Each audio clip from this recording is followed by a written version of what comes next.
زمین کب روتی ہے؟ جب عورتیں 3 گناہ شوق سے کرتی ہیں، یہ گناہ کبھی مت کرنا۔ بسم اللہ الرحمن الرحیم۔ اللہ تعالیٰ نے اس دنیا میں کم و بیش 18,000 مخلوقات کو پیدا فرمایا۔ ان 18,000 مخلوقات میں سے انسان کو اشرف المخلوقات میں سے پیدا فرمایا۔ فرشتے بھی اللہ تعالیٰ کی مخلوق ہے۔ فرشتوں کو اللہ تعالیٰ نے عقل تو دی ہے لیکن نفسانی خواہشات نہیں دی۔ جانور بھی اللہ تعالیٰ کی مخلوق ہیں۔ جانوروں کو اللہ تعالیٰ نے نفسانی خواہشات تو دی ہیں لیکن عقل نہیں دی۔ دنیا میں واحد ایک انسان ہے جس کو اللہ تعالیٰ نے نہ صرف نفسانی خواہشات دی ہیں بلکہ عقل سلیم بھی عطا کی ہے۔ عقل سلیم عطا کر کے اللہ تعالیٰ نے انسان کو 2 راستے دے دیے، ایک راستہ شیطان کا، دوسرا راستہ رحمان کا۔ کم و بیش 18,000 مخلوقات اللہ تعالیٰ کے حکم کی پابند ہے، یہاں تک کہ فرشتے تو اللہ تعالیٰ کے حکم کے بغیر پر بھی نہیں ہلا سکتے۔ اللہ تعالیٰ نے انسان کو حکم کا پابند نہیں رکھا، 2 راستے دے دیے، ایک راستہ جنت کا، دوسرا راستہ جہنم کا، ایک راستہ شیطان کا، دوسرا راستہ رحمان کا۔ اللہ تعالیٰ نے انسان کو جتنی عظمت دی، انسان کو جتنا مقام دیا، کسی بھی مخلوق کو اتنا مقام نہیں دیا۔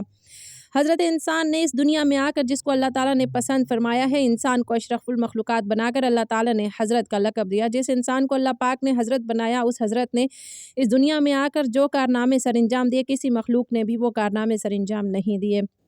اللہ تعالیٰ کی تمام مخلوقات میں سے کسی بھی مخلوق نے زمین کو میلا نہیں کیا۔ واحد ایک انسان ہے جو اللہ کی دھرتی کے اوپر اللہ کی نافرمانی کر کر کے، گناہ کر کر کے زمین کو رونے پر مجبور کر دیا، زمین کو اللہ کے آگے فریاد کرنے پہ مجبور کر دیا۔ حضرت لوط علیہ السلام کی قوم کا ایک آدمی جو حضرت لوط علیہ السلام کا فرمانبردار تھا، جو عبادت گزار تھا، وہ کہیں لمبے سفر کو جا رہا تھا، کڑکتی دھوپ تھی، تپتی ریت تھی، گرمی کا موسم تھا، جاتے جاتے راستے میں ایک درخت آیا، وہ مسافر تھوڑی دیر کے لیے درخت کے سائے کے نیچے سو گیا۔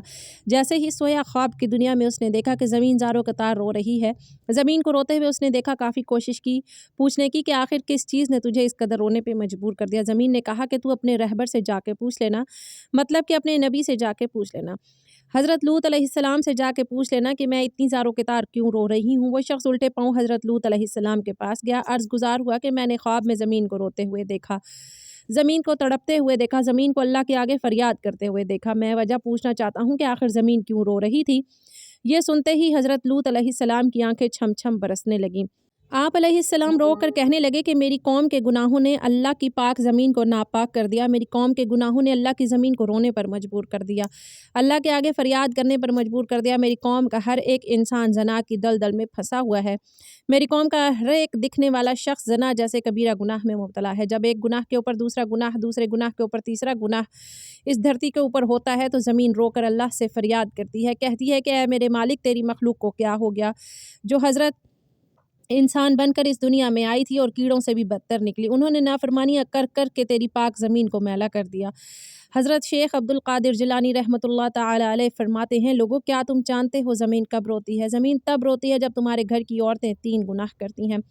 تمہارے گھر کی عورتوں کے 3 گناہ زمین کو رونے پہ مجبور کر دیتے ہیں۔ پوچھا گیا، حضرت وہ 3 خطرناک گناہ کون کون سے ہیں؟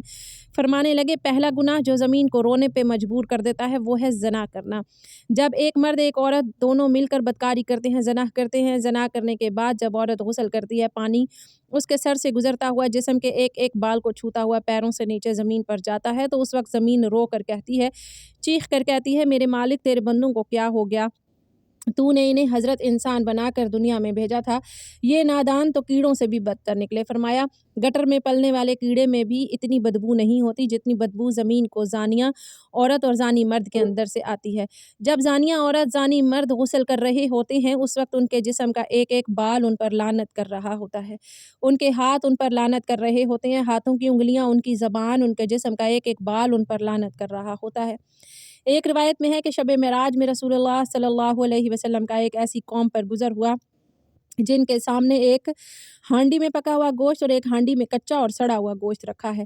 یہ لوگ سڑا ہوا گوشت کھا رہے ہیں اور پکا ہوا گوشت نہیں کھاتے۔ آپ صلی اللہ علیہ وسلم نے دریافت کیا، یہ کون لوگ ہیں؟ جبرائیل امین نے کہا، یا رسول اللہ صلی اللہ علیہ وسلم، آپ کی امت کا یہ وہ شخص ہے جس کے پاس حلال اور طیب عورت موجود ہے مگر وہ ایک زانیہ عورت کے ساتھ زنا کرتا ہے۔ حضور صلی اللہ تعالی علیہ وسلم ارشاد فرماتے ہیں، یعنی ضرور میری امت میں کچھ لوگ ایسے ہونے والے ہیں کہ حلال ٹھہرائیں گے عورتوں کی شرمگاہ یعنی زنا اور ریشمی کپڑوں اور شراب اور باجوں کو۔ فرمایا،